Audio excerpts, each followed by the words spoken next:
Today I'm going to make cake. මම බිතර දෙකක් ගන්නවා. සුදු මදයයි එග් යෝක් එකයි සෙපරේට් කරන්න. සුදු මදය හොඳට වික්ස් කරගන්න. මෙන්න මේ වගේ බබල්ස් එනකන් වික්ස් කරන්න. ඊට පස්සේ භාජනයක් කරගෙන සීනි ටිකක් උඩ කරගෙන මේ බටර් භාගයක් දාලා එග් යෝක් එක හොඳට මික්ස් කරලා දාන්න ඕනේ. ඊට පස්සේ කිරි ටිකක් දාන්න ඕනේ. ඊට පස්සේ හොඳට මික්ස් කරගන්න ඕනේ ඒක. ඊට පස්සේ චුට්ට පාන් පිටි ටිකක් දාගන්න. චුට්ට දාලා හොඳට මික්ස් කරන්න. හරිද? අනේ සෝරි මට අමතකුණා. ඒක දානකොටම පාන් පිටි ටික දාන්න කලින් චුට්ටක් බේකින් පවුඩර් ටිකක් දාගන්න.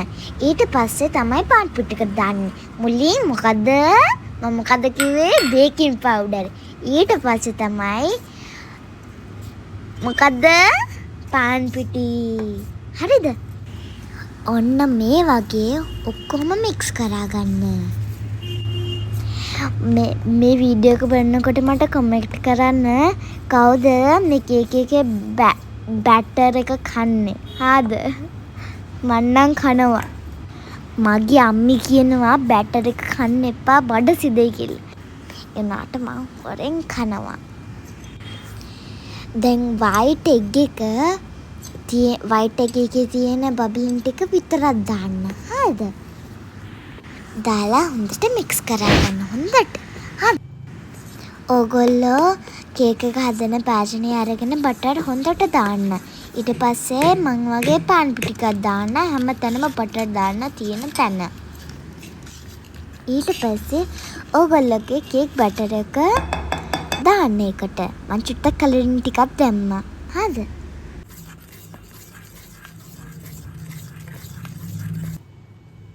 අපි මේ කේක් එක හදන්නේ මේ oven එකේ නෙමෙයි. අපි මේ කේක් එක හදන්නේ ගෑස් ස්ටෝව් එකේ. අපේ කේක් එකේ බබල්ස් නැති වෙන්න අපි මේ වගේ තලනවා. ඊට පස්සේ ගෑස් එකේ දානවා. මේ කේක් එක 20 minutes එකට low flame එකේ තියාගන්න ගෑස් ස්ටෝව් එකේ. ටරා මගේ කේක් එක. මේ තමයි 20 minutes after. ලස්සනයි නේ මගේ කේක් එක. මම මේක තනියෙන් හැදුවේ. First time cake I made in my whole wide world.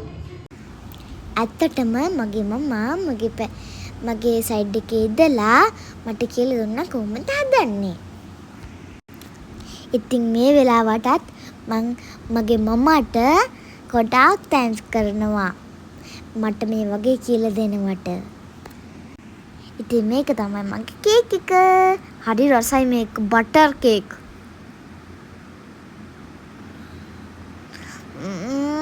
It's the tastiest cake in my whole wide world.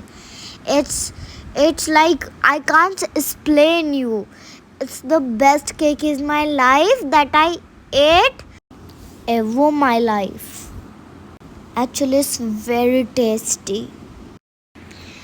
If you like my cake's recipe, please drop the comment, like and subscribe. Bye.